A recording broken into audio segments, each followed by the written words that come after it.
বন্ধু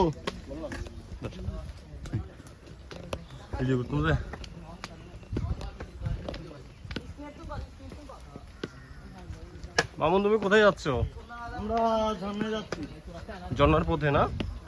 ঝর্ণার পথে দুর্গম পাড়ে দিয়ে। আমরা কয়জন আসছি? আমরা তো 6 জন আছি। আমরা 6 জন হাটাজারি হয়ে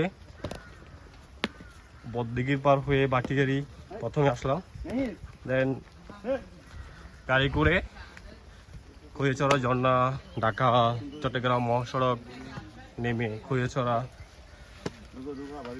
রাস্তার অপোজিট সাইডে সিএনজির যুগে পার হেড 20 টাকা আমরা চলে আসলাম খৈয়াছড়া ঝর্ণার মুখে। ওখান থেকে দেন আমাদের ড্রেস আপ চেঞ্জ, খাবার অর্ডার করে ওখানে একটা রেস্টুরেন্টে রাখা হলো। দেন আমরা পায়ে হেঁটে চলতেছি দুর্গম পাহাড়ের পথে খৈয়াছড়া ঝর্ণায়।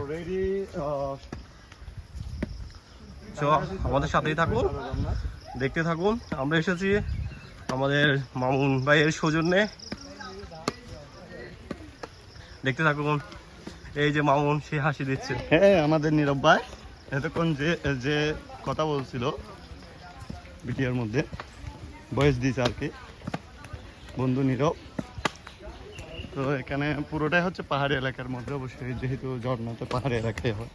এর ভিতরেও অনেকগুলা দোকান আছে যেগুলা আপনাদের পার্স প্রয়োজনীয় জিনিসপত্র রাখে সঙ্গে। ওরা একটা দাওয়াতও দেয়, যেটা হচ্ছে ওদের থেকে খাবার অর্ডার দেওয়ার জন্য বলে। যেহেতু আমরা ওইখান থেকে আস্তে আস্তে খাবারের সময়টা হয়ে যাবে, তাই আমরা এখানেই খাবার অর্ডার দিয়ে দিছি। আমাদের প্রয়োজনীয় সব কাপড় চোপড় আমরা রেখে আসছি দোকানে। এখন আমরা দুর্গম পাহাড় বেয়ে যাচ্ছি ঝর্ণার উদ্দেশ্যে, ঝর্ণা দেখব। আর অবশ্যই আসার সময় আপনারা এখানে সেফটি কিট, বাস এবং অ্যাংলেট পরে আসবেন, কেননা এই দুর্গম পাহাড়ের রাস্তাগুলো অনেক পিচ্ছিল।